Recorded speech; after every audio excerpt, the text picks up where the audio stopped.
Tin Thang Khong Sai from Chulchanpur.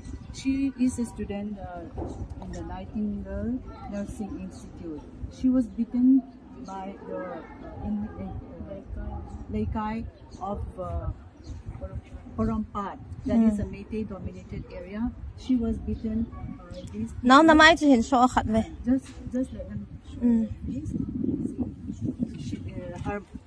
Her phone was also with her madam, so she could not get her phone. Now we are sending her to Delhi because she has no other people who is close to her.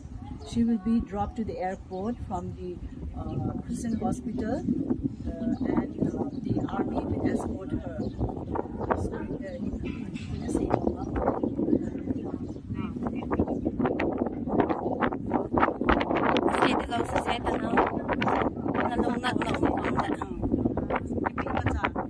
She had nothing to do with this violence, but she was so vulnerable. So they took advantage of that situation and did this very soon.